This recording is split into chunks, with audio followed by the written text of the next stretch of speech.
The first time Lori died, she was 8 years old. Not literally, but something inside her, the soft hope that mothers were supposed to love their daughters.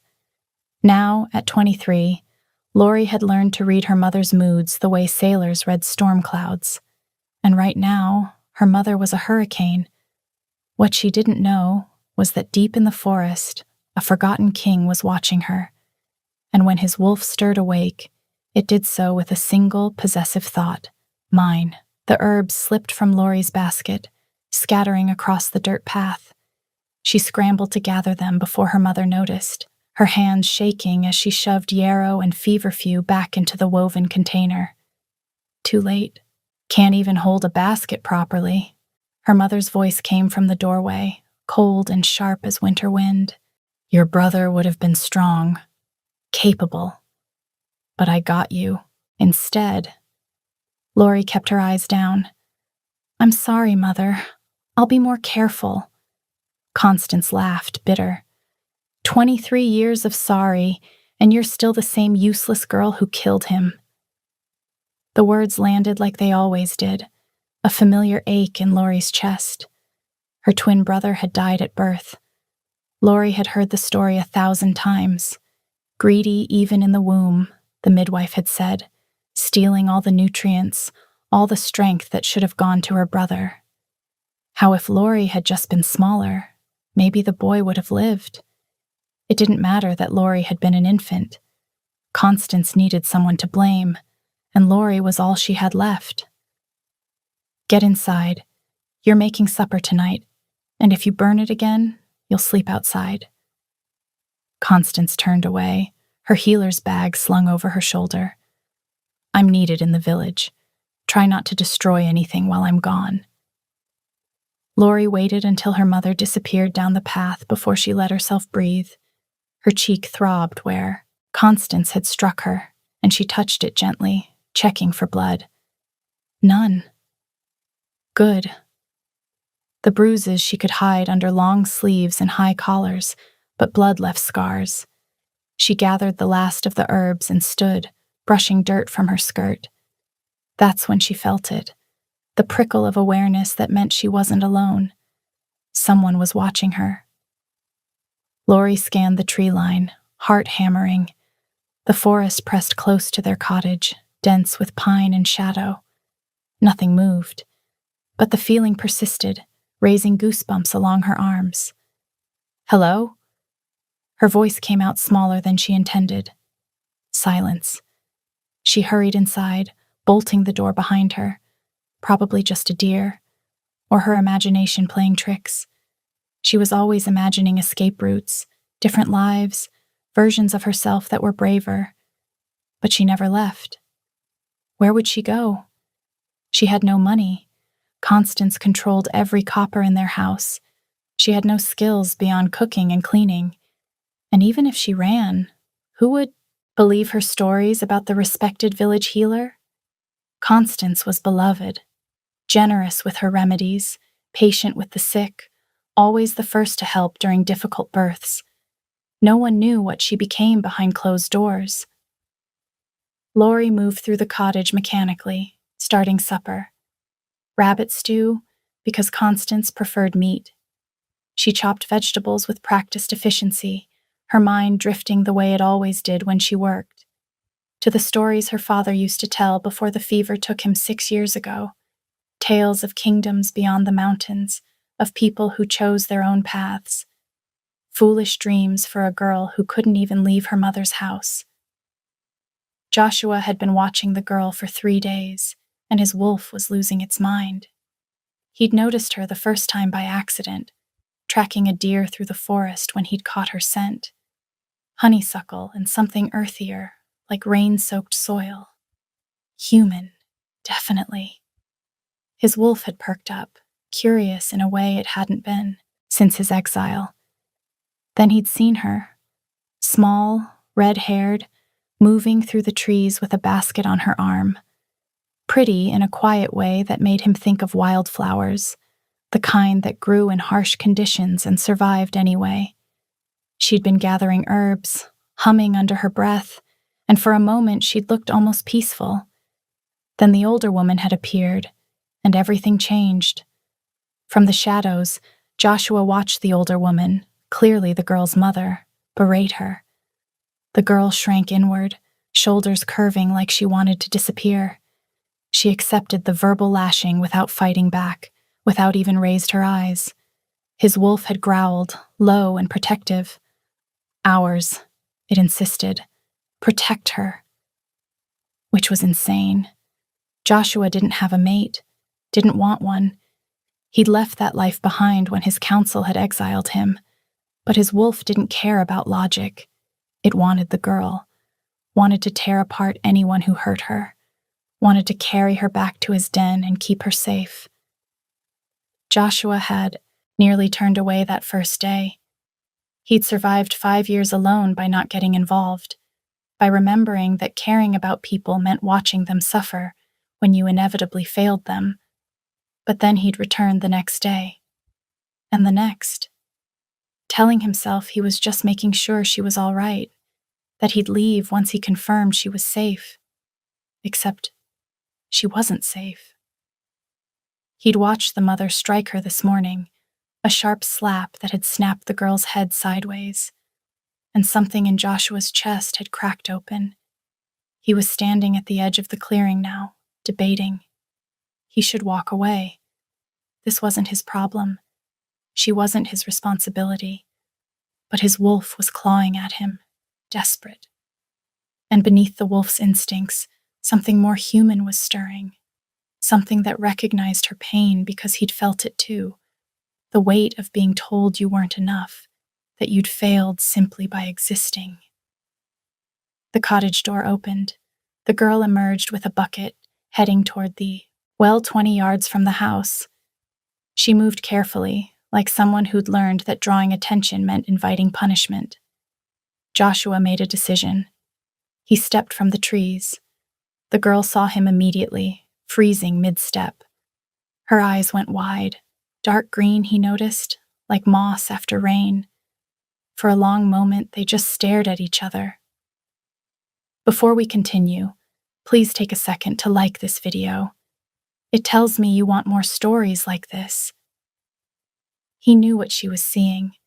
A man who'd been living rough for 5 years, tall and broad-shouldered, with dark hair that needed cutting and a beard he'd stopped bothering to trim. His clothes were worn leather and homespun, practical rather than fine. But he still moved like a king, couldn't quite shake the authority that had been bred into him since birth. "I didn't mean to startle you," Joshua said, keeping his voice low. Gentle, the way he'd speak to a spooked animal. She didn't run. That surprised him. Instead, she clutched the bucket like a shield, eyes darting between him and the cottage. "Are you lost?" Her voice was soft, hesitant. "No." "Then what do you want?" Direct. He liked that. "I've been watching you," Joshua said, then winced at how that sounded. I've seen how your mother treats you." Every bit of color drained from her face. "I don't know what you're talking about." "Yes, you do." "You should leave, sir." She backed toward the cottage. "My mother will be home soon, and she doesn't like strangers." "Does she like you?" The question stopped her cold. Joshua saw the answer in her eyes, the flash of pain she couldn't quite hide. "That's none of your concern," she whispered. "Maybe not, but I'm making it my concern anyway." He took a careful step forward. She didn't bolt, which he counted as progress. "What's your name?" She hesitated, then, "Lori." "Lori." He liked the way it felt in his mouth. "I'm Joshua." "What do you want from me, Joshua?" "Everything," his wolf supplied. "To keep you, protect you, make sure no one ever hurts you again." But he couldn't say that, so instead, "I want to offer you a choice." "What kind of choice?" "Leave with me, right now. I have a place in the forest, nothing fancy, but it's safe. You'd have your own space, no obligations." He held her gaze. "No one to tell you you're worthless." Lori's breath caught. You were listening. Hard not to, when she was shouting loud enough to wake the dead. Joshua kept his tone matter of fact. You deserve better than this. You don't know me. I know enough. He gestured toward her cheek, where a faint redness still marked her skin. I know you stay, even though she hurts you. I know you believe the things she says, and I know you're stronger than you think, because surviving this long takes strength. Tears welled in Lori's eyes, but she blinked them back furiously. Why would you help me? What do you get out of it? Fair question. Joshua considered lying, telling her he was just a good Samaritan who couldn't stand by and watch. But something about her deserved honesty. I don't know, he admitted. My instincts are telling me you need help, and I'm in a position to give it. Beyond that? He shrugged. Maybe helping you helps me remember what it's like to care about something. She studied him for a long moment. He let her look. Better she see him clearly now than be disappointed later. Finally, quietly. If I go with you, will you hurt me? The question drove a spike through his chest. No, Lori, never. How do I know you're telling the truth? You don't. You'll have to trust your instincts. Joshua held up his hands, showing he was unarmed. But understand this. If you come with me and change your mind, I'll bring you back, or take you anywhere else you want to go. This isn't a trap, Lori. It's a door. You just have to decide whether to walk through it. She looked at the cottage, then back at him. He could see the war playing out behind her eyes, fear battling against desperate hope. She'll come looking for me, Lori whispered. Let her. You don't understand. She's respected in the village. They'll believe her over me. Then we won't go to the village. Joshua took another step closer, and this time she didn't retreat. We'll go somewhere she can't reach you, and if she tries, she'll have to go through me first. He saw the moment she decided, the way her shoulders straightened slightly, the way her grip on the bucket loosened. It wasn't a big change. Anyone else might have missed it. But Joshua had been watching her long enough to read her body language. All right, she said, but if you're lying, if this is some trick, it's not. Then I'll need to pack some things. Make it quick, and only what you can carry. She nodded and hurried inside. Joshua waited, every sense on alert. He caught the mother's scent on the wind, still distant, but heading this way. They had maybe 10 minutes before she returned. Lori emerged 5 minutes later with a small cloth bundle. That was it. Everything she owned, apparently, fit in something the size of a pillowcase. Joshua felt anger stir in his gut, white-hot and protective. His wolf snarled, wanting to give her everything. Soft things, beautiful things, a home that felt safe, a life where she never had to shrink herself again. He crushed it down, forced himself to breathe. Ready? He asked. She nodded, not trusting her voice. Then let's go. He led her into the forest, moving quickly but carefully. Behind them, he heard the cottage door slam open, heard Constance's voice, sharp with fury. Lori, where are you? Lori. Lori stumbled, and Joshua caught her elbow. She flinched at the contact, and he released her immediately. Keep walking, he said quietly. She can't track us once we're deep enough in. She'll do nothing. You're with me now. You're safe. It was a promise he had no business making. But as they disappeared into the trees, Lori's small hand found his sleeve and held on tight, and Joshua vowed he'd die before he let Constance touch her again. Joshua's den was nothing like Lori had imagined. She'd pictured a cave, maybe, or a crude shelter made of branches. Instead, he led her to a cabin tucked so deep in the forest she'd never have found it without a guide. It was small but well built, with a stone chimney and actual glass windows. Moss grew on the roof, and ivy climbed the walls, making it look like the forest had grown around the structure rather than the other way around. It was a hunting lodge, Joshua explained, pushing open the door. Belonged to someone I used to know. They're not using it anymore. Inside was simple but comfortable. A main room with a fireplace, a table, 2 chairs. A ladder led to a loft above. Everything was clean, organized with military precision. "You take the loft," Joshua said. "I'll sleep down here. There's a stream about 50 yards north if you want to wash.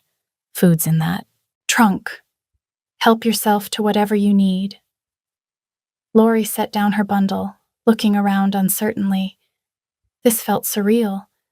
This morning she'd been in her mother's cottage, bracing for another day of insults and casual violence. Now she was in a stranger's home, and he was offering her a bed and food and space like it was nothing. "Why are you doing this?" she asked again. Joshua was lighting a fire, his back to her. His shoulders were impossibly broad under his worn shirt, and she could see the way muscles moved beneath the fabric. He was attractive in a way that made her nervous, all hard edges and controlled power. Dangerous, clearly. The kind of strength that could destroy if it wanted to. Except he'd been nothing but gentle, careful not to touch her without permission, speaking in that low, calm voice that made her skittish heart slow down. "Because someone should have done it for me," he said finally, not turning around. "When I needed it. What happened to you?" "That's a long story." He got the fire going and stood, brushing off his hands. "Are you hungry?" She was starving, but accepting food felt like accepting a debt, and Lori had learned that debts always came due. Joshua seemed to read her hesitation. "It's just food, Lori. No strings. I eat, you eat. That's how this works." "I could cook," she offered. "I'm good at cooking. I could earn my—" "No." The word came out harder than he probably intended, because he softened his tone immediately. "You don't have to earn anything. This isn't a transaction. You're here because I offered and you accepted. That's it." Lori didn't know what to do with that. Her whole life had been about earning her keep, justifying her existence. The idea that she could just be here without owing anything in return felt foreign. But her stomach was growling, and Joshua was already pulling things from the trunk: dried meat, hard cheese, bread that was only slightly stale. He set it on the table and gestured for her to sit. She did, watching as he cut portions and pushed a plate toward her. When he sat across from her and started eating without ceremony, she finally picked up the bread and took a bite. It was good. Simple, but filling. She ate slowly, aware of his eyes on her. "You can ask," he said after a few minutes. "I know you have questions." "What are you?" The words tumbled out before she could stop them. "I mean, you don't seem like a normal man." A ghost of a smile crossed his face. "What gave it away?" "The way you move, like you're used to people getting out of your way." She paused. "And your eyes, they're different. Gold, sometimes, when the light hits them right." "I'm a shifter. Wolf." He said it casually, like he was commenting on the weather. "Alpha, specifically, though that doesn't mean much anymore." Lori's hands went still on her plate. She'd heard stories about shifters. Most people had. They were rare, powerful, and usually stayed in their own territories. Regular humans didn't encounter them unless something had gone very wrong. "Are you going to hurt me?" she whispered. "No. My wolf is protective of you, actually. Has been since I first saw you. It's part of why I couldn't walk away. I don't understand. Joshua leaned back in his chair, studying her. Shifters have instincts, protective instincts towards certain people. My wolf decided you needed protecting, so here we are. That's it? Your wolf decided and you just went along with it? More or less. He took a drink from his cup. My wolf's judgment is usually better than mine. I've learned to listen. Lori processed this. Part of her wanted to be frightened. She was alone with a predator who'd admitted his instincts were fixated on her. But another part, the part that had been beaten down and rebuilt so many times she'd lost count, felt something else. Comfort? Don't be foolish, she told herself. You barely know him. But she wanted to know him. Wanted to believe that maybe, just maybe, she'd stumbled into something real. Someone who saw her as more than a disappointment. I should clean up, she said, standing and reaching for his empty plate. Wash the dishes at least. You've done so much. Lori. He caught her wrist gently, stopping her. You don't need to earn your place here. Rest. We'll figure out tomorrow when it comes. She nodded slowly, something tight in her chest loosening.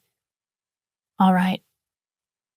That night, lying in the loft with moonlight streaming through the window, Lori listened to Joshua moving around below, stoking the fire, settling onto what sounded like a very uncomfortable pallet on the floor. He could have taken the loft. It was clearly his bed. She could smell his scent on the furs and blankets, pine and something earthier. Thank you, she whispered to the darkness. From below, so quiet she almost missed it. Sleep well, Lori. She closed her eyes, and for the first time in longer than she could remember, slept without nightmares. Lori woke to sunlight streaming through the loft window and the smell of something cooking. She descended the ladder cautiously, still half convinced this was a dream she'd wake from. Joshua was at the hearth, tending a pot. He looked up when she appeared, and something in his expression softened. Morning. Thought you might be hungry. She was. But more than that, she was disoriented. No one had ever made her breakfast before. She'd always been the one cooking, serving, cleaning up after.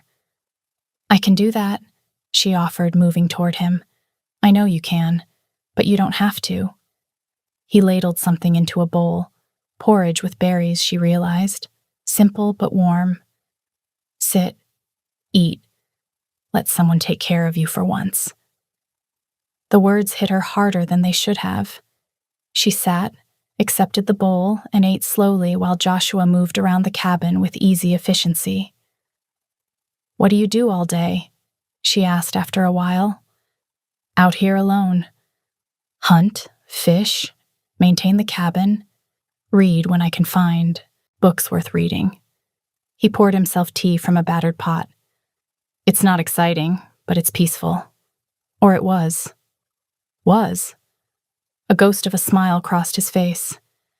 Having company changes things, makes the quiet feel less like isolation and more like waiting. Waiting for what?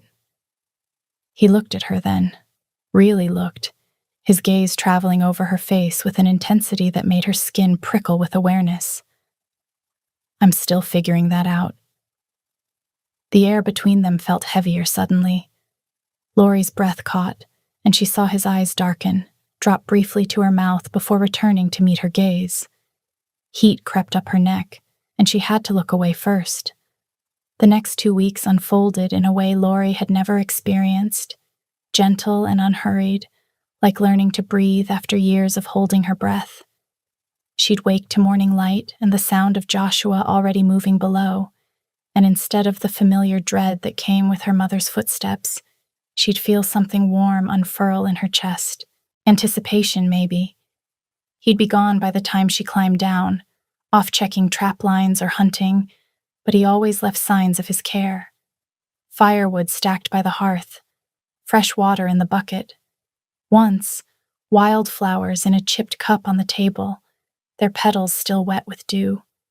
She'd never had someone think of her comfort before, never had someone notice what she might need and provide it without being asked. It made her throat tight every time.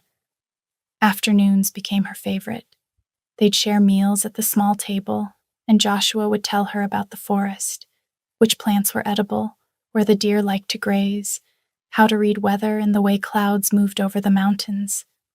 His voice was deep and steady, and Lori found herself watching his hands as he talked, the way his fingers moved when he gestured, scarred and capable but surprisingly gentle when he'd pass her bread or pour her tea. Sometimes they barely spoke at all. He'd work on mending his gear, and she'd sit across from him with needle and thread, repairing the few dresses she owned. The silence felt comfortable. Two people existing in the same space without needing to fill every moment with words. She'd catch him watching her sometimes, a slight softness to his expression that made her wonder what he saw when he looked at her. Whatever it was, it didn't feel like disappointment. And that alone was enough to make her want to stay. She learned things about him, piece by piece. He'd been a king once.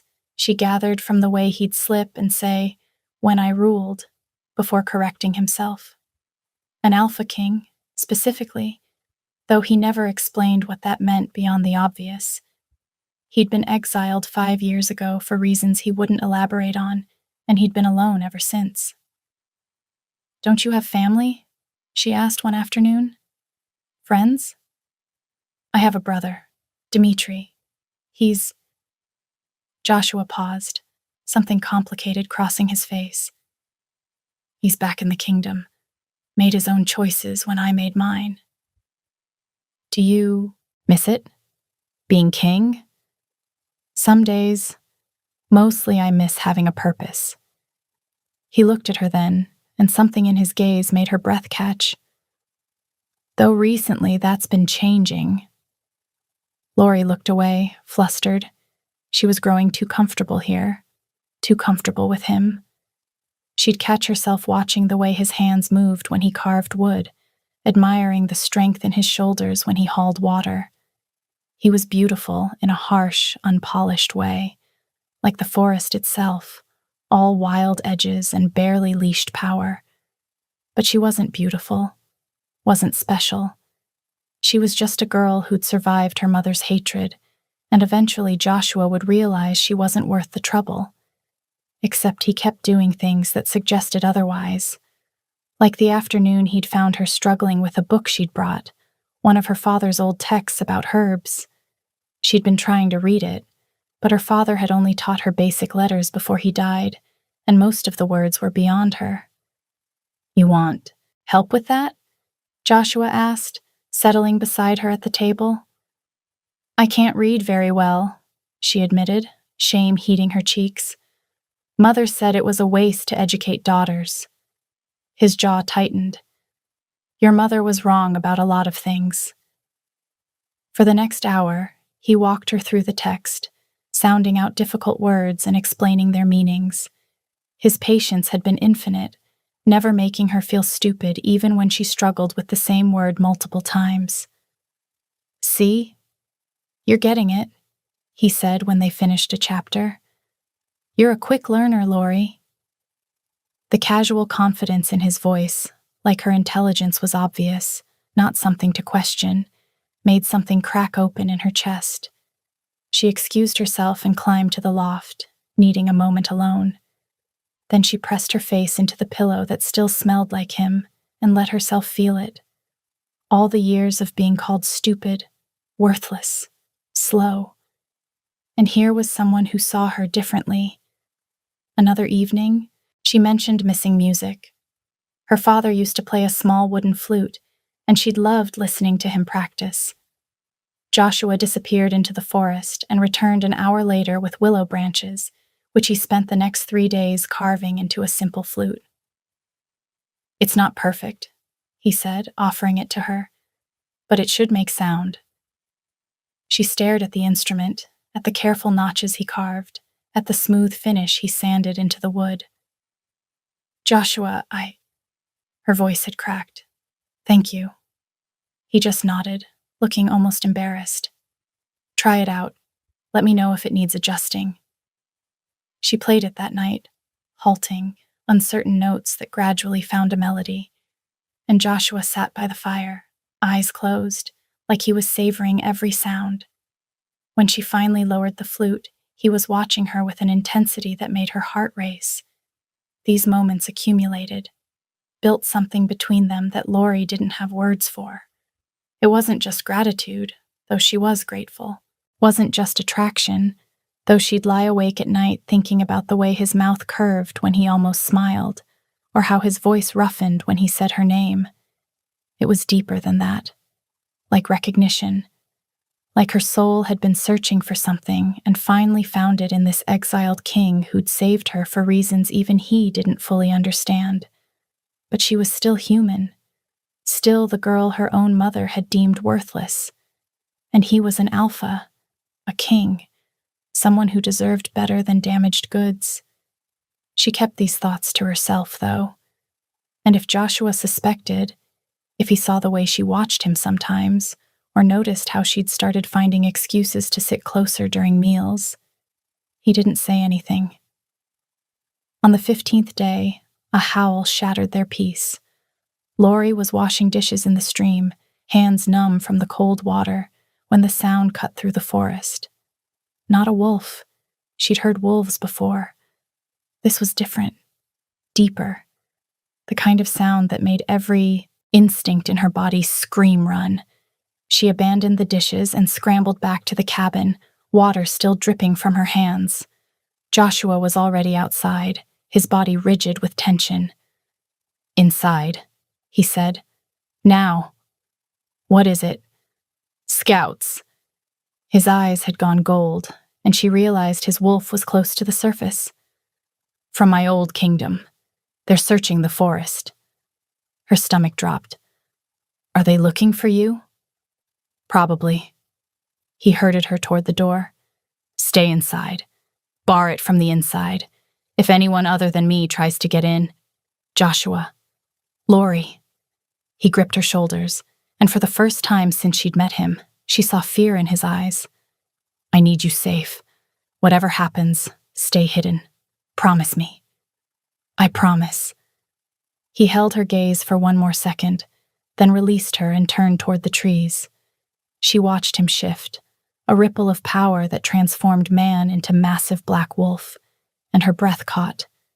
He was magnificent, terrifying and beautiful all at once, fur dark as midnight, eyes burning gold now, wild and feral, raw power in every line of his body. Then he was gone, disappearing into the forest with predatory grace. Minutes passed. Then she heard voices, male, authoritative, getting closer. He has to be around here somewhere. The tracker caught his scent 3 miles back. Spread out. Check every structure. The king wants him found. Lori pressed herself against the wall, hardly daring to breathe. Footsteps approached the cabin. Someone tried the door, found it barred. A gruff male voice called out, "This one's occupied." Another voice, harsher, "Break it down." Wait. This voice was younger, almost familiar in its cadence to Joshua's. Joshua, I know you're here. It's Dimitri. Silence stretched between them. Then Joshua's voice came from just outside, cautious and measured. What do you want? To talk. Alone. Dimitri paused. Please, brother. 5 minutes. That's all I'm asking. Another long silence. Then Lori heard the scrape of the wooden bar being lifted, followed by Joshua's footsteps as he stepped outside. She crept to the window and peered down into the clearing below. 2 men stood in the clearing. The younger one, Dimitri presumably, had Joshua's same dark hair and strong build, though his face was softer, less marked by hard living. He wore fine clothes and a silver circlet around his brow. You look like hell, Dimitri said. Exile will do that. Joshua's voice was flat. Say what you came to say, then leave. The kingdom's falling apart. The council that exiled you, they've become tyrants. They're forcing conscription of boys as young as 12, executing anyone who speaks against them. The people are suffering, Joshua. They need you. They have you. They have a puppet. Dimitri's voice went rough. He looked away, jaw tight. The council doesn't listen to me. I wear the crown, but that's all it is. A piece of metal. You're the king, Joshua. I'm just keeping the seat warm. Joshua was quiet for a moment. I can't help you, Dimitri. Can't or won't. Dimitri's frustration broke through. You abandoned your people. I refused to slaughter farmers. Joshua's voice went hard. The council called it treason. They exiled me. I didn't abandon anyone. They cast me out. Because you wouldn't compromise. Because you'd rather lose everything than make the hard choices. Dimitri stepped closer. But things are worse now. Children are dying, Joshua. The council is planning to execute protesters, farmers, tradesmen, people who just spoke out against conscription. If you don't come back, there will be more blood. Lori saw Joshua's hands clench into fists, saw the war playing out across his face. I can't, he said finally. I can't go back to that, to being what they want me to be. Then be what you want to be. Come back on your own terms. Challenge the council. Take your throne back and rule the way you know is right. Dimitri's voice turned pleading. I'm begging you, as your blood, as someone who's watched the kingdom we love crumble. Come home. Joshua turned away, staring into the forest. I'll think about it. We don't have time for thinking. The executions are scheduled for the new moon, 3 weeks. I said I'll think about it. Dimitri sighed but nodded. You know where to find me. He started to leave, then paused. There's someone inside. I can hear her heartbeat. Is that why you're hesitating? Lori's breath caught. She pressed herself flatter against the wall, suddenly aware of how loud her pulse must sound to shift her ears. Leave her out of this. Human? At Joshua's silence, Dimitri's eyebrows rose. Interesting. The council would love that. Our fierce alpha king, domesticated by a human girl. Dimitri held up his hands at Joshua's growl. I'm not judging. I'm just saying, if you care about her, bringing her into this mess might not be the safest choice. Which is why I'm not bringing her anywhere. The words landed like a blow. Lori knew he meant it as protection, but it still stung, being left behind, being considered too fragile for his real life. It's your choice. But Joshua, the kingdom needs you, and I think you need it too. Don't wait too long to remember who you are. Dimitri melted into the trees, his guards following. Joshua stood alone in the clearing for a long moment. Then he looked up at the loft window, directly at where Lori was hiding. You can come down now, he called. She descended the ladder slowly, unsure what to say. When she stepped outside, Joshua was sitting on the cabin's front step, head in his hands. I'm sorry you heard that, he said. Don't be. She sat beside him, leaving barely an inch between them. You were a king. You left because you wouldn't become a killer. Now they want you back. I can't, Lori. His voice was rough. I can't go back to that life, those impossible choices. I'd rather stay here and... He stopped himself, jaw clenching. And what? He turned, to face her, and the naked longing in his eyes made her breath catch. And keep you. Her heart kicked against her ribs. Joshua, I know it's selfish. He ran a hand through his hair. You're human. You deserve a simple life, not a king's problems, not enemies and politics and... Stop, The word came out softer than she intended. Stop deciding what I deserve, what I can handle. He looked at her, something like hope and desperation warring in his expression. You gave me a choice when you found me, Lori said quietly. Don't take it away now. If you need to go back, then we figure it out. But don't. She swallowed. Don't leave me behind because you think I'm too weak for your world. You're not weak. The words came out fierce. That's not. Lori, my wolf is going insane right now.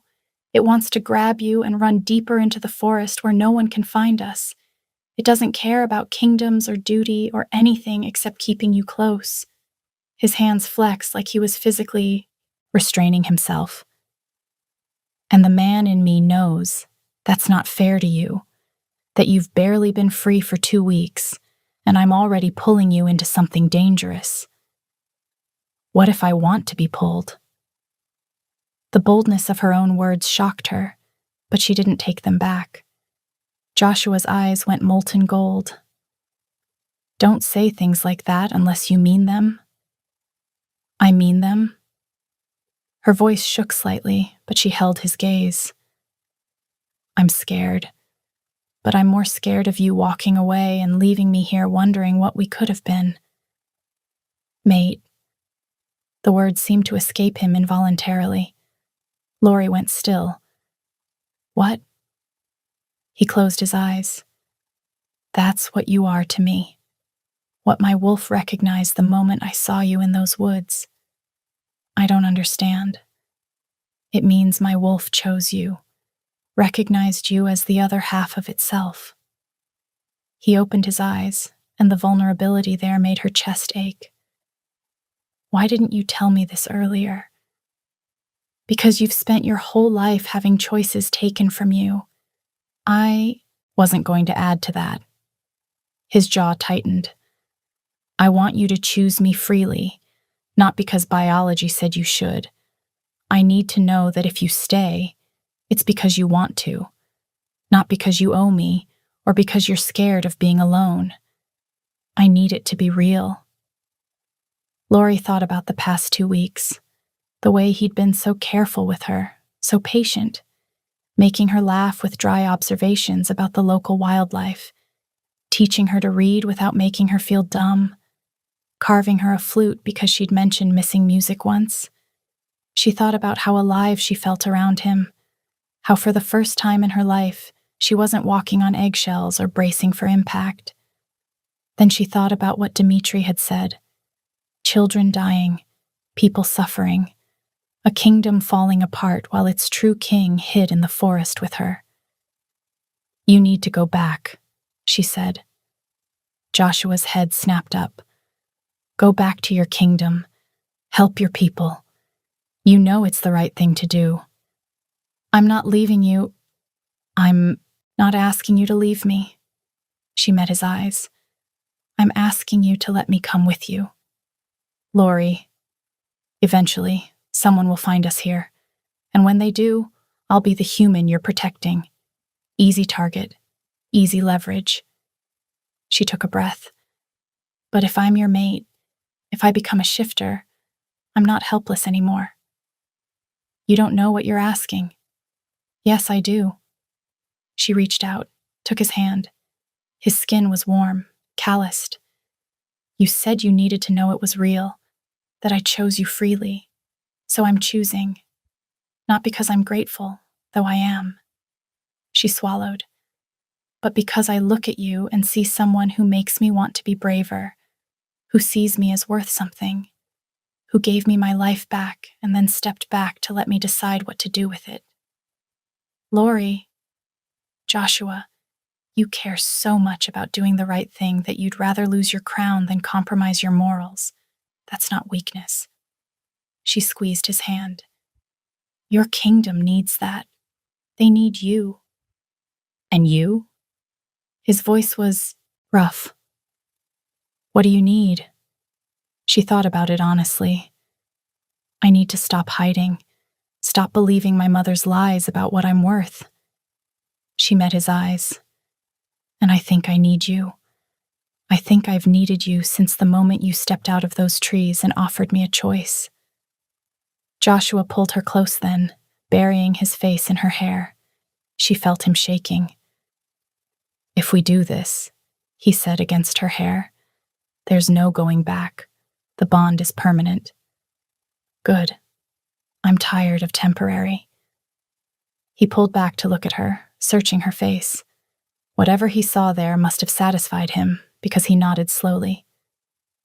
All right. We go back. Together. He paused. And when you're ready, when you've had time to really think about what the bond means. Now, Lori interrupted.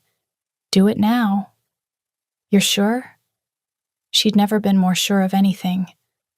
Complete the bond with me. Joshua's hand came up to cradle her jaw, thumb brushing her cheekbone. For a heartbeat, he just looked at her, like he was memorizing her face. Then he kissed her. It started careful, almost tentative, but Lori made a soft sound in the back of her throat and pressed closer, and something in him seemed to break. His other hand slid into her hair, tilting her head back, and the kiss turned hungry, desperate. His teeth grazed her bottom lip, and she gasped, fingers fisting in his shirt to pull him closer still. She'd never been kissed like this, like he'd been holding himself back for weeks and couldn't anymore. When they finally broke apart, she realized she was half in his lap. His forehead dropped to hers, chest heaving. Lori. Her name came out rough, wrecked. She opened her eyes. His eyes had gone completely gold, wolf-bright in the dimness.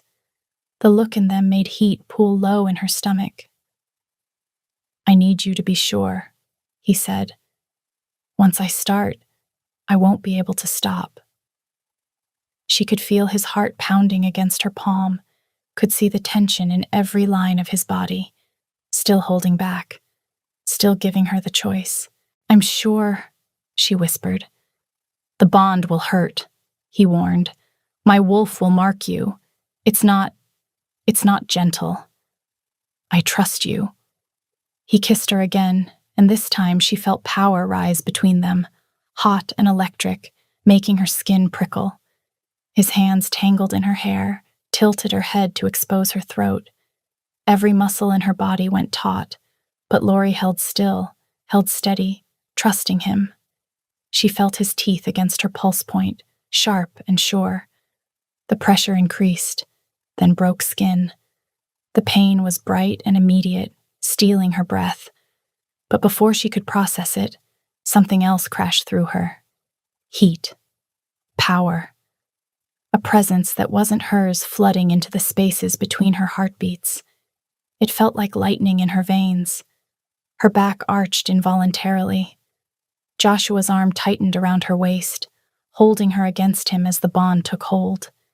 She could feel him, not just his body, but his essence, wild and fierce and utterly devoted, pouring into her until the boundaries between them blurred and dissolved. Then her own body began to change. It started deep in her marrow, a building pressure that made her want to claw out of her own skin. Her bones ached, shifted, reformed. She heard herself cry out, couldn't tell if it was pain or exhilaration or both. Joshua's hand cradled the back of her head, his voice a low rumble against her ear. Words she couldn't quite parse through the roaring in her blood, but the tone was soothing, grounding, an anchor while her entire being rewrote itself. The power crested, peaked, then slowly, gradually began to ebb. When it finally faded, she was shaking. So was Joshua.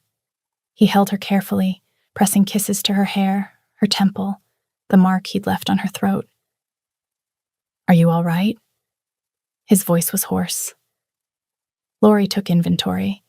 She felt different, sharper, stronger, more alive than she'd ever been, like she'd been walking through life half asleep and finally woke up. I'm perfect, she breathed. Joshua huffed a laugh. That's the endorphins talking. Give it an hour, then we'll see. But she felt amazing even an hour later, restless, like her skin didn't quite fit anymore. "Come on." Joshua stood, offering his hand. "You need to move or you'll go crazy." He led her outside. The moon was nearly full, silvering the trees. Lori stopped in her tracks. Oh my God. Everything was alive. She could see individual needles on the pines, track an owl swooping between branches 50 yards away. The forest wasn't dark. It was luminous, painted in shades of blue and silver and deep green. "Close your eyes," Joshua said softly, moving behind her. "Tell me what you hear." The world exploded with sound. Creatures in the underbrush, wind through leaves, water over rocks, and underneath it all, Joshua's heartbeat, falling into rhythm with hers. Now breathe deep. Earth and pine, moss and night air, and Joshua, leather and smoke and something wild. His scent wrapped around her like a physical presence. She'd know him anywhere now. Even blind and deaf, she'd find him. "This is what you experience all the time?" "Every moment." His hands settled on her shoulders, thumbs brushing the sides of her neck. "But it's better with you. Everything's better with you." She turned in his arms, opening her eyes to find him watching her with an expression that made her chest ache. "My mother used to tell me I was broken," she said quietly. "Your mother was very wrong." "I know that now." Lori reached up, touching his face. "Because I can feel what you feel, through the bond, and when you look at me, there's no doubt, no reservation. You think I'm everything," he said roughly. "You're everything, Lori." The certainty of it flooded through their connection, warm and unshakable. This was what she'd been missing her whole life. Not just freedom, not just safety, but this, being seen, being chosen, being loved without condition. She kissed him then, and it was different than before. Deeper. She could taste him on her tongue, feel the rumble building in his chest before he made a sound. Every sense was heightened, overwhelming, perfect. When they finally made their way back to the cabin, she was steady on her feet in a way she'd never been. Strong. Sure. That night, wrapped in his arms in the loft, Lori whispered, "What comes next?" "We go to the kingdom, challenge the council, take back my throne." He pressed a kiss to her temple. "And we do it together. Partners." "Partners," she agreed. Then softer, "I love you, Joshua." She felt his sharp inhale, the wave of emotion through their bond. "I love you too," he said, fierce and certain. "Wolves mate once, for life. There's no one else for me, Lori. There never will be." He kissed her then, slow and deep, and they joined with the kind of tenderness that came from two broken people finding each other and deciding to be whole together. Outside, the forest settled into darkness, and somewhere beyond the trees, a kingdom waited for its king to come home. The next morning, Joshua pulled out clothes Lori had never seen. Fine leathers marked with an emblem she didn't recognize, a cloak lined with fur, boots that looked both expensive and practical. He'd hidden these away, she realized, remnants of his old life. "Will I need different clothes?" she asked, looking down at her simple dress. "We'll get you proper things when we arrive. For now, this should help." He handed her a leather vest, sturdy and well-made. "It'll be cold in the mountains." She took it, then hesitated. "Joshua, I don't know how to be a queen." "Good. Neither do I, and I was king for 7 years." At her look, he softened. "I'm serious. There's no manual for this. You figure it out as you go, make mistakes, try to do better the next time, and you'll have help. You'll have me." "What if I embarrass you? What if the court thinks—" "The court can think whatever they want. You're my mate. That makes you queen regardless of what anyone else believes. Cupped her face. Lori, I've watched you survive your mother's cruelty with grace. I've watched you adapt to living in a forest with a shifter you barely knew. You're stronger than you give yourself credit for. The court will see that. And if they don't, I'll make them. The journey took them through terrain that grew increasingly challenging. Mountains gave way to foothills, which eventually flattened into valleys. They passed villages where people stared but didn't interfere. Joshua kept them moving quickly, never staying anywhere long enough to attract attention. On the second night, camped beside a stream, Lori asked, "What's it like, being a shifter?" Joshua was tending the fire, and he looked up at her question. "Different for everyone. For me, it's like having another self that thinks in instinct rather than logic. My wolf is more straightforward than I am. It sees threats and reacts, sees you and wants to protect, doesn't complicate things the way my human mind does." "Does it hurt, shifting?" "At first, yes, but you get used to it. Eventually it feels natural, like stretching muscles you didn't know you had." He paused. "Are you nervous about it?" "A little. I've never been anything but human." "You'll still be you, just more." He shifted closer. "And I'll be there. Every step. If it's overwhelming, if you need to stop, just tell me." She nodded, reassured. Then softer. "What does your wolf think of me?" Joshua's expression turned almost shy. "It's obsessed with you. Has been since the moment I saw you. Wants to keep you close, make sure you're safe, show you off to anyone who'll pay attention." He huffed a laugh. "It's exhausting, actually. Like having a voice in your head constantly saying, 'Protect mate, love mate, never let mate go.'" "Sounds intense." "It is. But it's also—" He searched for words. "It's the first time in 5 years my wolf has cared about anything. The first time I've felt connected to something beyond my own survival. So yeah, intense. But good intense." Lori processed this. "And if I hadn't agreed to the bond, if I'd said no, then I would have respected that. Let you go if that's what you wanted. It would have hurt like hell, but I would have done it." His eyes met hers. "Your choice has always mattered more than my wolf's instincts. Always will." She leaned against him, and he wrapped an arm around her shoulders. They sat like that, watching stars emerge in the darkening sky, and Lori thought about how different this was from anything she'd imagined. She'd spent years dreaming of escape, of being free from her mother's cruelty, from the cottage that felt like a prison, from the constant belief that she was worthless. But she'd never dreamed of this, of being loved, of mattering to someone so completely that they'd reshape their entire life around her presence. "I'm so glad I met you," she whispered. Joshua's arm tightened around her. "Best thing that's happened to me in a very long time." They stayed, like that, until the fire burned low, then retreated to their shared bedroll. Joshua held her carefully, like she might break, and Lori fell asleep feeling safer than she'd ever felt in her life. On the third day, they crested a hill and saw the kingdom spread before them. Lori's breath caught. She'd never seen anything so vast.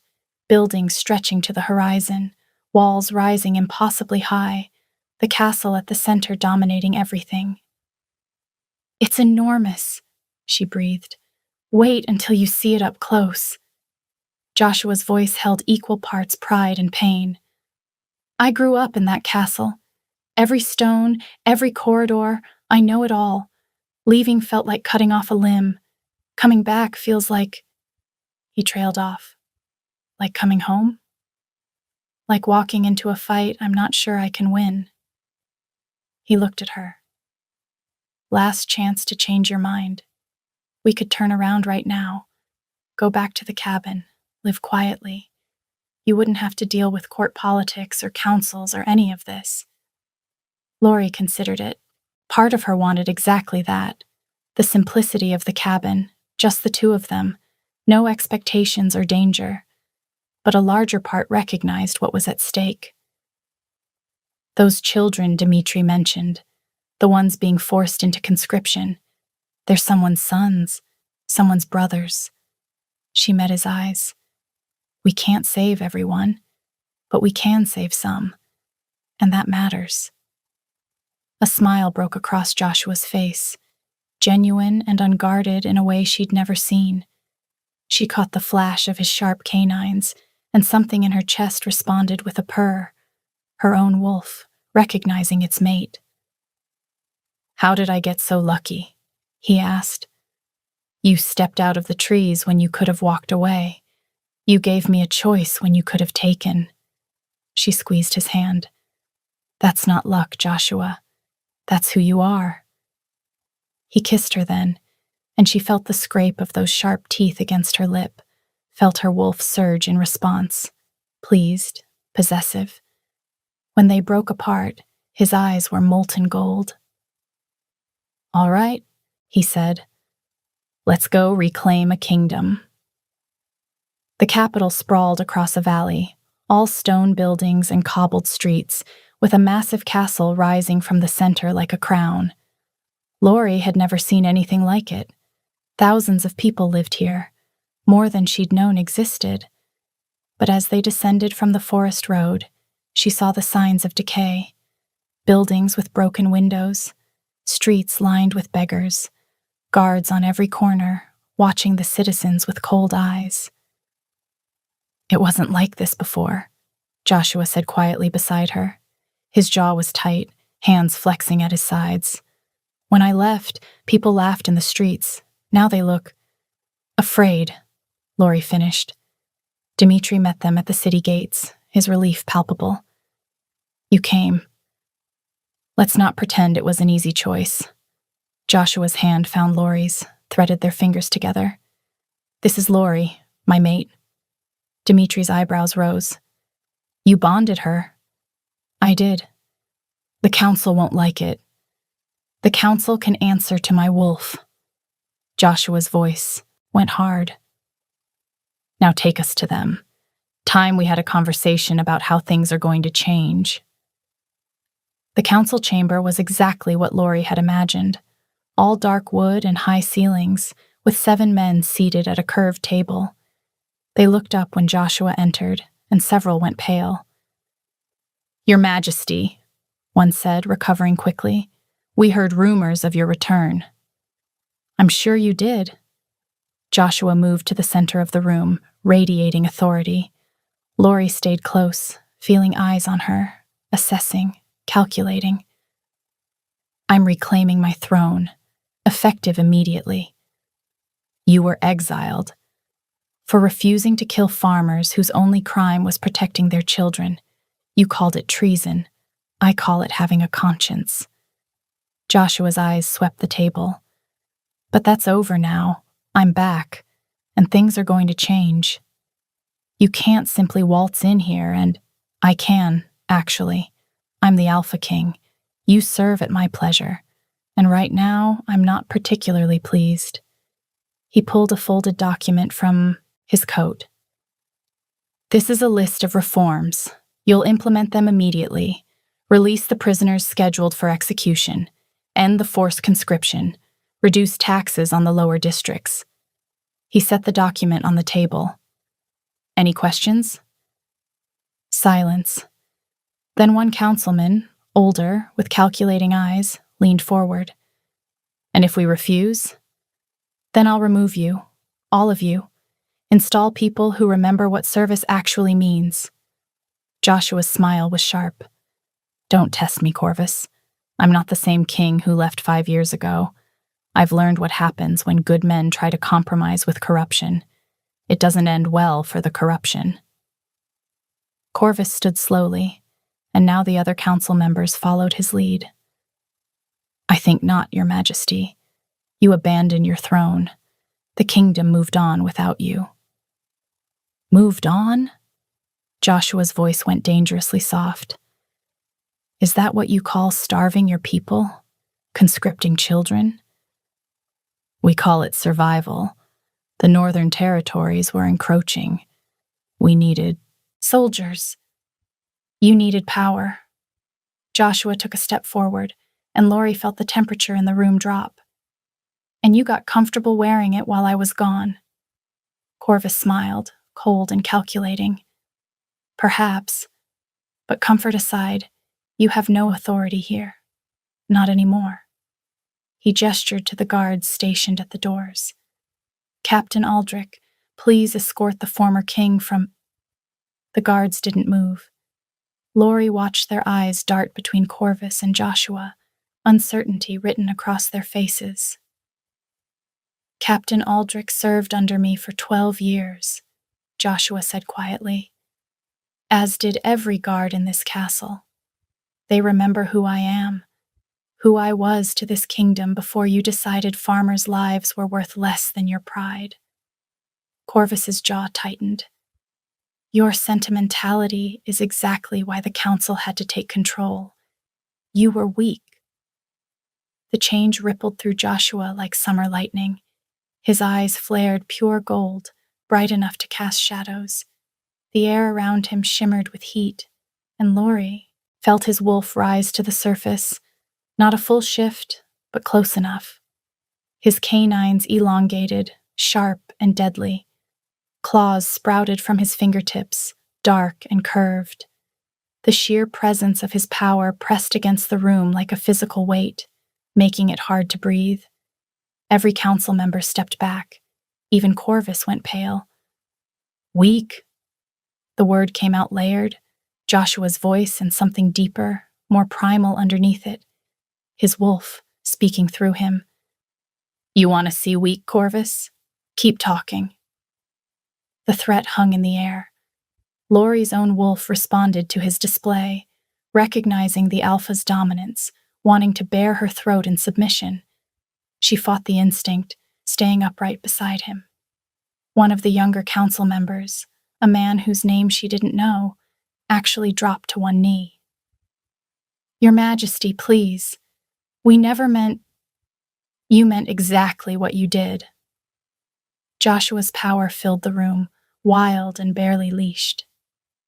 You thought I was gone for good. Thought you could reshape my kingdom into something I wouldn't recognize. But I'm here now, and things are going to change. He pulled the claws back with visible effort, forcing his wolf down. When he spoke again, his voice was human, but the gold never left his eyes. Here's what's going to happen. You have until sundown tomorrow to comply. Any council member who refuses will be removed from their position and exiled from the kingdom. Any who actively resist. His smile was all teeth. My wolf is hungry, gentlemen. Don't give it a reason to hunt. Lori saw Corvus's hands trembling slightly, saw the way the other council members wouldn't meet Joshua's eyes. One more thing. Joshua's gaze swept the table. If any of you have a problem with my mate, my human mate who is now as much shifter as any of you can address that concern directly to me. I promise you won't enjoy the conversation. Finally, Corvus nodded reluctantly. As you wish, Your Majesty, though I feel compelled to mention, the people may not accept a human queen. Lori felt her new wolf recoil, felt old insecurities surge up, not good enough, not worthy, fundamentally wrong. But Joshua's hand settled on her shoulder, warm and grounding. Through the bond, she felt his absolute certainty wash over her anxiety like a wave smoothing sand. Lori is my mate, bonded. She's as much shifter now as I am. His voice was steady, unmovable. And I don't particularly care whether the people accept it. She's mine. Anyone who has a problem with that can bring it to me personally. The steel in his tone steadied her. Lori lifted her chin, meeting Corvus's gaze. Let him see what she was now. Not the beaten girl from the cabin, but something stronger. Over the next week, Joshua systematically dismantled the council's power structure, released the prisoners, ended the conscription, met with families who'd lost children to the council's wars, and offered compensation, apologies, reforms. And through it all, Lori was beside him, learning to navigate court politics, using her new shifter senses to detect when people were lying, becoming the kind of queen Joshua needed, not decorative, not silent, but a true partner. 2 weeks after their return, word came that Constance had arrived in the capital. Lori was in the courtyard garden when a healer found her, breathless. "Your Majesty, there's a woman at the gates. She claims to be your mother, says you were kidnapped, that she's here to bring you home." Everything in Lori went cold. "Where is she?" "The guards are holding her at the main gate. The king has been notified." Lori found Joshua in the throne room, already heading her direction. His expression was thunderous. "I'll send her away," he said immediately. "She has no right. No, I want to see her." Lori's voice was steadier than she felt. "I need to face her. Otherwise, I'll spend the rest of my life wondering if I was strong enough." Joshua studied her. "You don't have to prove anything. I'm not doing it for her. I'm doing it for me." He nodded slowly. "Then I'm coming with you." They met Constance in one of the castle's receiving rooms, formal space meant for dealing with sensitive matters. Lori's mother looked smaller than she remembered, older and harder, but her eyes held the same cold calculation they always had. "Lori," Constance's voice was carefully modulated. "Thank the gods. I've been so worried. When you disappeared, I feared the worst." "Stop!" Lori's voice cut through the performance. "I know why you're here. It's not concern. It's pride. You can't stand that I left, that I chose something better." Constance's mask slipped. "Better? You ran off with some stranger who convinced you he was a king. He is a king, and he's my mate, my husband." Lori stepped forward. "And he's given me more respect and kindness in 3 months than you gave me in 23 years. I raised you, sacrificed everything. You tormented me, blamed me for my brother's death, for father's death, for every disappointment in your life. You made me believe I was worthless." Lori's voice grew stronger. "But I'm not worthless. I never was. I just had the misfortune of being raised by someone who couldn't see value in anything that didn't serve her." Constance's face twisted. "You ungrateful little—" "Careful." Joshua's voice was quiet but deadly. "You're speaking to your queen. Choose your next words very carefully." Constance looked between them, and Lori saw the moment she realized she'd lost, that her daughter was beyond her reach, protected by someone with actual power. "What do you want?" Constance asked finally. "Money? Is that why you staged this elaborate—" "I don't want anything from you." Lori felt surprisingly calm. "I just want you to leave.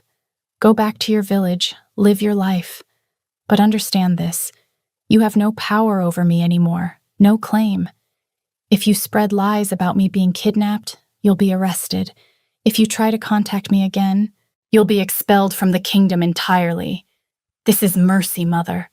More mercy than you deserve." "You can't— Actually, she can," Joshua interjected. "She's queen. Her word is law, and I support her completely." His eyes went gold. "You should leave now, while you still can." Constance stood rigid for a long moment. Then she turned on her heel and stormed out, dignity in tatters. When she was gone, Lori released a breath she didn't know she'd been holding. Even now, even after everything, becoming a shifter, claiming a throne, standing as Joshua's equal, Some part of her was still that girl who flinched at her mother's footsteps, who made herself smaller, quieter, less, who held her breath and waited for the blow to fall. Joshua was beside her immediately, steadying her. "Are you all right?" "I think so." She laughed shakily. "That was terrifying." "You were magnificent." He kissed her temple. "I'm proud of you." "For what?" "For standing up to her, for choosing yourself." He pulled back to look at her. "That took courage." "I had help." She touched his face. "I'm only this brave because you taught me I could be." "No, you were always brave. You just needed someone to see it." His thumb brushed her cheekbone. "You're shaking." She was. The confrontation had left her wired, restless. Joshua seemed to sense it. "Come with me." He led her out of the castle, past the guards and through the gates, into the forest that bordered the kingdom. "I've never shifted," Lori said as they walked deeper into the trees. "I don't know how." "Your wolf knows. You just have to trust her." Joshua stopped in a small clearing, moonlight filtering through the canopy above. "Do you feel her? Right now?" Lori closed her eyes. Yes. She felt her, that wild, fierce presence that had been sleeping her whole life, awake now, hungry for freedom. "What if I can't do it?" "You can." Joshua's voice was certain. "And I'll be right here with you." She opened her eyes to find him already, shifting. It was fluid, effortless. One moment a man, the next a massive wolf with dark fur and those same golden eyes. He was beautiful, powerful. Her wolf surged in response, demanding to meet him as an equal. Lori took a breath and let go. Pain slammed through her, white-hot and all-consuming. Her bones cracked, reformed, cracked again. She tried to scream, but her vocal cords were changing, the sound coming out as a strangled yelp. Joshua's wolf pressed against her, his presence in her mind a steady anchor. "I'm here. You're safe. Let it happen." Then exhilaration settled in. She felt herself become something else. 4 legs instead of 2. Senses exploding into sharp focus. The world reimagined. When it was done, she stood on trembling legs, panting. Joshua, the wolf, moved closer. He lowered his head, pressing his muzzle to hers. Gentle, reverent. Then he nipped at her ear and bolted. Every instinct urged her to follow. So she did. They raced through the forest, weaving between trees, leaping over fallen logs. He was faster, but she was learning, using her smaller size to dart through gaps he had to go around. When she got close, he'd dodge at the last second, a playful rumble in his chest like laughter. She tackled him anyway. They went down in a tangle of fur and limbs, rolling through the underbrush. He let her win, belly up in submission, and she stood over him, triumphant. Then he twisted and was on his feet again, pressing his shoulder to hers as they walked. The intimacy of it struck her, this language that had no human equivalent. The brush of fur, the shared warmth, the way they moved in sync without needing words. She could feel his contentment through the bond, rich and steady. They found a stream, and he showed her how to drink, lapping at the cold water, how to scent mark their territory, how to communicate with ears and tail and the angle of her body. When he crouched low, tail wagging, she understood the invitation immediately and launched, herself at him. They chased each other in circles, snapping at tails, completely absorbed in the simple joy of it. The wind in her fur, the earth beneath her paws, Joshua's presence beside her. It was freedom. Pure and perfect, and everything she'd never known she needed. This was what her mother had tried to beat out of her. This wildness, this strength, this joy. But she'd survived. And now she was here, running beneath the moon with her mate, more powerful than she'd ever imagined possible. When they finally collapsed in a patch of soft grass, Sides heaving, Joshua shifted back to human. Lori followed, the transformation easier this time. He pulled her into his arms immediately, and she went willingly, burying her face in his chest. "That was incredible," she breathed. "That was you." He tilted her chin up. "All you. That power, that strength, it was always there, Lori. You just finally let yourself feel it." She kissed him then, fierce and claiming, tasting freedom on both their lips. Outside, the kingdom continued its slow recovery. Children played in streets that had been silent. Markets bustled with trade. People smiled again, hope returning like spring after a hard winter. And in the forest, a queen who'd been told she was nothing learned, she was everything. 3 months later, Lori stood in the safe house she'd established, watching women and children find refuge from lives that had hurt them. She'd poured her heart into this project, used her own experience to create something that would help others survive and eventually thrive. A young woman approached hesitantly. She was thin, with a fading bruise on her cheekbone and a toddler balanced on her hip. "Your Majesty, she faltered. "I wanted to thank you for this place. My husband, I didn't think I could leave. Didn't think anyone would help me." Lori's chest tightened. She saw herself in this woman's eyes, that same disbelief that safety could be real. "You're safe now," Lori said gently. "And when you're ready, we'll help you build whatever life you want next. A job, housing, whatever you need." "I don't know how to do anything." The woman's voice cracked. "He always said I was useless, that I'd never survive without him." "He lied." Lori took her hand. "I know, because someone told me the same thing once. And look at me now." The woman stared at her. "You understand?" "I do." Lori squeezed her hand. "And I promise you, it gets better. You get stronger. And one day you'll wake up and realize you're not afraid anymore." Tears spilled down the woman's cheeks. "Thank you." After she left, Lori found herself blinking back her own tears. Joshua appeared beside her. He had a habit of finding her here, making time between council meetings to check on her work. "That was Clara," he said quietly. "The Duke of North Vale's sister. She escaped her marriage last year. When she heard about what you were building, she insisted on meeting you."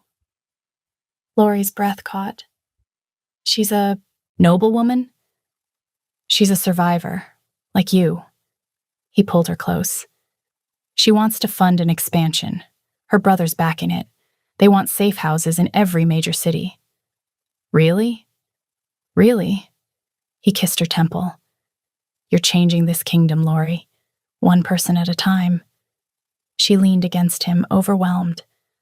"Sometimes I can't believe this is real, that we're here, doing this." "Believe it." His arms tightened around her. "Everything's better because you're here." Later that night, in their private chambers, Lori said, "I never thanked you properly for that first day, for stepping out of the trees. You've thanked me 1,000 times. Not for the moment you decided to care." She kissed him slowly. "You gave me my life back, Joshua. Let me spend the rest of it showing you what that means."